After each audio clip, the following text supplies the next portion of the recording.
আমাদের বাসায় সবচেয়ে পছন্দের রোস্ট যেটা হলে আসলে সবাই অন্য কোনো কিছু খাওয়ার কথা চিন্তাই করে না। আর আমার নিজেরও আসলে খুবই পছন্দের এই রেসিপিটা, যদিও আমি একেবারে এটা আমার নিজস্ব রেসিপি, কারো রেসিপি ফলো করা হয়নি এটা। তো এটার নাম দিয়েছি আমি দই রোস্ট। মানে এই রোস্টটা শুধুমাত্র দইয়ের উপরেই রান্না করা হয়, শুধু দই দিয়ে রান্না করা হয়, সেই জন্য আমি এই রোস্টটার নাম দিয়েছি দই রোস্ট। তো রোস্ট তো আসলে সবাই পছন্দ করেন, আর রোজার মাস আসলে আমরা আসলে ভাজা পোড়াটা একটু কম খাওয়ার চেষ্টা করি। সবসময় একটু চিন্তা করি যে যেহেতু আমার ছেলে মেয়ে সবাই রোজা রাখে, সেজন্য চিন্তা করি ওদের পছন্দেরই আসলে খাবারটা তৈরি করার জন্য। তো বাচ্চাদের সবচেয়ে বেশি পছন্দ চিকেন, আর চিকেনের মধ্যে ওরা রোস্টটা খুবই পছন্দ করে। তো আমি ভাবলাম যে আজকে বিয়ে বাড়ির মতোই আসলে খাবার দাবার খাবো, তো সে চিন্তা করে আসলে রোস্টটা রান্না করা। আর এই রেসিপিটা সম্পূর্ণ আমার নিজস্ব রেসিপি, আমার খুবই ভালো লাগে। শুধুমাত্র দই দিয়ে আসলে রোস্টটা রান্না করা হয়, শুধুমাত্র দইয়ের মধ্যেই রোস্টটা করা হয়, কোনো পানি ইউজ করা হয় না। তো আমি সেজন্য প্রথমেই কিন্তু মুরগি মাংসগুলোকে ভেজে নিয়েছি। তো আমি আসলে সব কিছু ভিডিও করিনি, কারণ অনেক রোস্টের অনেক রেসিপি আমার পেজে দেয়া আছে, যদিও আমার আগের পেজটা নাই, এখন এই আইডিতে হয়তো বা একটা দুইটা থাকতে পারে।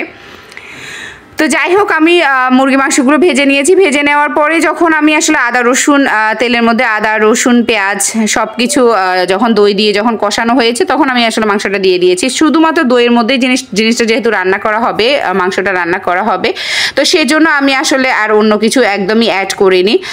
তো একদম ভালো করে যখন কষানো হয়, পেঁয়াজ আদা রসুন জায়ফল জয়ত্রী দইটা যখন বেশি করে কষানো হবে, তখন আমি আসলে মাংসটা দিয়েছি। যেহেতু আমি কোনো পানি দিব না, তো সেই জন্য আমি আগে আসলে দইটা দিয়েই মাংসটা দিয়ে দিয়েছি। তারপর এখানে একটু চিনি দিয়েছি, একটু জিরের গুঁড়ো দিয়ে, জিরে না এটা ধনিয়ার গুঁড়ো দিয়েছি। জিরা দেওয়া যাবে না, একদমই দেওয়া যাবে না। একটু আমি গোলাপ জল ইউজ করব, একটু ঘি ইউজ করব। তো এখানে আমি কিন্তু একটা জায়ফল জয়ত্রীর সাথে কিন্তু বাদাম দিয়েছি, বাদাম পোস্তদানা সব কিছুই তো থাকে, জানেনই যারা আসলে রোস্ট খান সব সময়, রোস্ট যারা পছন্দ করে তারা জানে আসলে রোস্ট রান্নার রেসিপিটা সবাই জানে। তো আমি একটু আবার টমেটো সসটাও দিয়েছি, চিনি দিয়েছি, কারণ একটু টক দই, যেহেতু টক দইয়ের সাথে কিন্তু চিনিটা খুবই ভালো মানায়। যে কোনো তরকারিতে, যে কোনো তরকারিতে যদি আমরা দইটা ইউজ করি, অবশ্যই একটু চিনি দিতে চেষ্টা করব, কারণ চিনি দিলে দইটার টেস্টটা অনেক ভালো আসে।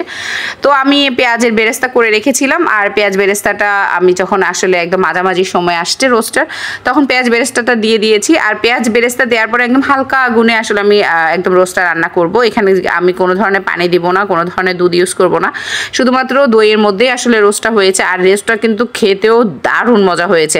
আমি কিন্তু শেষ পর্যন্ত আর ভিডিও করতে পারিনি, যখনই রোস্টটা দিয়েছি এরপরে কিন্তু আর একদম শেষ পর্যন্ত আসলে শেষের ক্লিপসটুকু আসলে নেওয়া হয়নি।